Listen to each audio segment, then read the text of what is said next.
Grow में MTF क्या होता है, कैसे यूज किया जाता है एमटीएफ, क्या फायदा और नुकसान है हमें एमटीएफ यूज करने का, स्टेप बाय स्टेप इस वीडियो में हम समझते हैं। तो दोस्तों, जैसे ही ग्रो का ऐप ओपन कर लिया, ऐप ओपन कर लेने के बाद हम लोग देखेंगे कि एमटीएफ जो है वो बेसिकली होता क्या है। उसी के साथ दोस्तों हम लोग सेकंड पॉइंट देखेंगे कि एमटीएफ ट्रेड करने के लिए या एमटीएफ में स्टॉक्स बाय करने के लिए हमें कितना इंटरेस्ट जो है वो डे का और एनुअली पे करना पड़ता है। थर्ड हम लोग देखेंगे कितने स्टॉक्स अवेलेबल है हमारे पास में एमटीएफ में ट्रेड करने के लिए। चलिए समझते हैं। तो दोस्तों यहां पे हम लोग क्या करेंगे, अभी माय वॉचलिस्ट वाला जो सेक्शन है इसके अंदर चले आएंगे। माय वॉचलिस्ट के सेक्शन पे आने के बाद यहाँ पे कुछ स्टॉक्स मेरे पास में ऑलरेडी अवेलेबल है। इसमें से हम लोग एचडीएफसी में देखेंगे एमटीएफ में कितना मार्जिन रिक्वायर्ड है, उसी के साथ एसबीआई में देखेंगे कि कितना मार्जिन रिक्वायर्ड होता है हमें एमटीएफ में ट्रेड करने के लिए। अब दोस्तों एमटीएफ जो है उसे हम लोग कहते हैं मार्जिन ट्रेडिंग फैसिलिटी। इसका मतलब दोस्तों, मान लो आपके पास में 1000 रुपए है, बट आपको 10,000 के या 5,000 के शेयर्स बाय करने के हैं। अब आपके पास में 4,000 रुपीज का मार्जिन एरर आ गया, मतलब आपके पास में जो 4,000 है वो नहीं है। तो ब्रोकर क्या करता है ना, आपको कुछ मार्जिन प्रोवाइड करता है ट्रेड करने के लिए, मतलब स्टॉक्स को होल्ड करने के लिए। अब वो ऐसा क्यों होता है, ये सबसे ज्यादा बेनिफिशियल होता है दोस्तों जो ट्रेडर है, मतलब जो स्टॉक्स में ट्रेड करते हैं और जो शॉर्ट टर्म फ्लक्चुएशंस होती है मार्केट में उसका बेनिफिट उठा सके। अब दोस्तों इसका बेनिफिट तो हमने जान लिया। अब इसका जो नुकसान है वो है दोस्तों कि अगर गलती से मार्केट आपके रिवर्स डायरेक्शन में चली गई तो आपको यहाँ पे लॉस जो है वो भी आपको ज्यादा देखने मिल सकता है। अभी क्या करेंगे, हम लोग एचडीएफसी बैंक और एसबीआई दोनों में देखेंगे कि कितना हमें मार्जिन पे करना पड़ता है एमटीएफ के लिए। तो चलिए एचडीएफसी बैंक पे एक बार क्लिक कर देता हूं मैं। और एमटीएफ का जो फीचर है ना दोस्तों, वो सिर्फ और सिर्फ बाय के लिए और डिलीवरी में जो स्टॉक्स हम लोग लेते हैं, मतलब परचेस करते हैं, उसी के लिए रहता है वो। तो बाय के ऑप्शन पे मैं क्लिक कर लूंगा।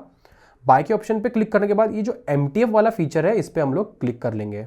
जैसे ही एमटीएफ पे क्लिक किया, आप लोग देख सकते हो कि नीचे जो है वो मुझे शो कर रहा है कि मुझे 30% मार्जिन ही रिक्वायर्ड है ये स्टॉक का पे करने के लिए, मतलब 1742 का 30% जो है वो मुझे यहाँ पे रिक्वायर्ड है सिर्फ और सिर्फ।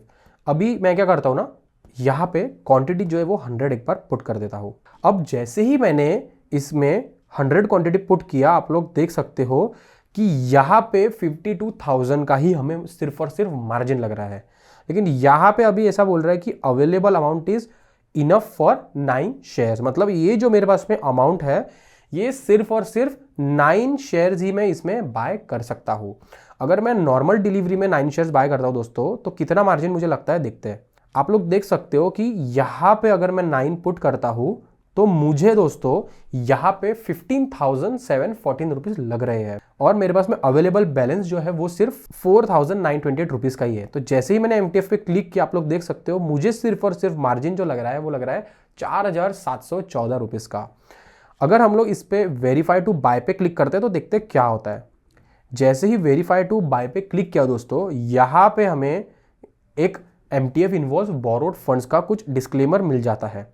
यहां पे हमें डिस्क्लेमर ऐसा आता है दोस्तों, हायर प्रॉफिट जैसे मैंने आपको पहले कहा, but also cause higher losses, जो मैंने आपको स्टार्टिंग में ही कह दिया था। डेली इंटरेस्ट यहां पे हमें शो करता है दोस्तों। डेली इंटरेस्ट आपको 0.043 रुपीज का लगेगा।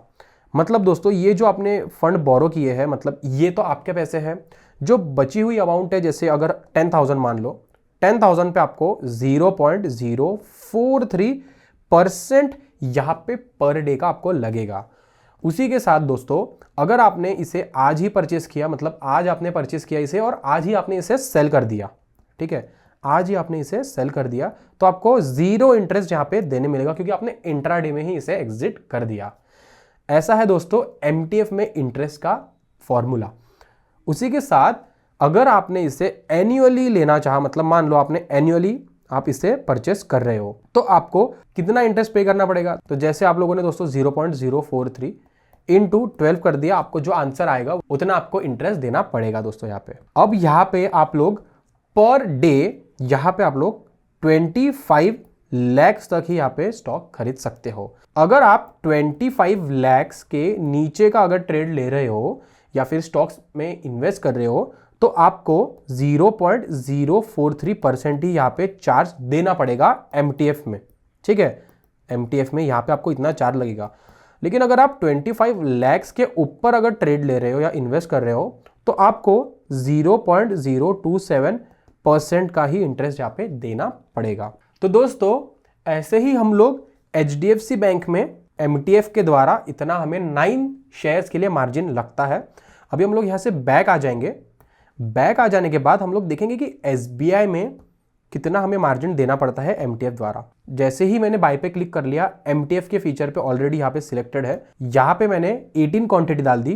18 क्वांटिटी डालने के बाद दोस्तों आप लोग देख सकते हो यहाँ पे मुझे रिक्वायर्ड मार्जिन जो है वो लग रहा है 4621 का। मतलब मेरा बाकी का जो मार्जिन है, जो एक्स्ट्रा मार्जिन लग रहा है वो ब्रोकर यहाँ पे कर रहा है। मतलब मैं 20 शेयर्स, जैसे मैं यहाँ पे ना 20 डाल देता हूँ, 20 मैं यहाँ पे डाल नहीं सकता तो मैं 19 यहाँ पे पुट कर देता हूँ। 19 शेयर्स बाय करने के लिए हमें सिर्फ और सिर्फ 5000 रुपीज़ का मार्जिन यहाँ पे रिक्वायर्ड है दोस्तों। अगर हम लोग डिलीवरी पे क्लिक करेंगे तो डिलीवरी के लिए मुझे 19 शेयर्स बाय अगर करने हैं तो मुझे 16,257 रुपीज़ का मार्जिन यहाँ पे लगता है। मतलब MTF में आपको 15,000 का मार्जिन ब्रोकर प्रोवाइड कर रहा है। अभी हम लोग देखेंगे कि जोमेटो में हमें कितने पे करने होते हैं पैसे। जोमेटो पे क्लिक करेंगे, बाय के ऑप्शन पे क्लिक करेंगे, MTF के ऑप्शन पे क्लिक करने के बाद यहाँ पे क्वांटिटी जो है मैं वो यहाँ पे डाल देता हूँ। जैसे मैंने 50 डाल दिया, 50 जैसे ही डाला मुझे अलाउ नहीं कर रहा है ये, तो मैं यहाँ पे क्या करता हूँ 40 डाल देता हूँ। जैसे ही मैंने 40 क्वांटिटी डाला दोस्तों आप लोग देख सकते हो यहाँ पे कि 4156 मुझे सिर्फ 4500 रुपये के आसपास या 200 रुपये के आसपास मुझे यहाँ पे लग रहे हैं। अब दोस्तों अगर मैं इसमें डिलीवरी में कन्वर्ट कर दूंगा तो डिलीवरी में तो 10,000 के आसपास मुझे लग रहा है। अब MTF पे क्लिक कर लेंगे। अब यहाँ पे दोस्तों आप लोग देख सकते हो कि यहाँ पे रिक्वायर्ड 40% लग रहा है, ठीक है। ऐसा क्यों दोस्तों? क्योंकि आपको पता है जो अच्छे स्टॉक्स है, जैसे ब्लू चिप स्टॉक हम लोग जिसे कहते हैं, वो HDFC बैंक भी उसमें आती है, ठीक है, और SBI भी उसमें आ जाती है। अभी यहाँ पे डिफर्ड करता है दोस्तों मार्जिन जो है स्टॉक्स टू स्टॉक्स। हर स्टॉक्स में आपको MTF की जो फैसिलिटी है वो अवेलेबल नहीं मिलने वाली। कुछ लिमिटेड स्टॉक्स है जो NSE के द्वारा अप्रूव हुए हैं, उसी में आप लोग यहाँ पे ट्रेड कर सकते हो MTF में। तो आई होप दोस्तों आपको ये वीडियो देखने में बहुत मजा आया होगा। मैंने इस वीडियो में इन डिटेल्स MTF क्या होता है, पूरी प्रोसेस उसकी इस वीडियो में कवर कर दी है। अगर आपको ये वीडियो पसंद आया होगा दोस्तों तो प्लीज वीडियो को लाइक कर दीजिए, चैनल को सब्सक्राइब कर दीजिए और कमेंट सेक्शन में आपको जो भी डाउट होगा वो आप लिख दीजिए, मैं वहां पे आपको रिप्लाई बैक जरूर करूंगा। अभी के लिए इतना ही फ्रेंड्स, थैंक यू।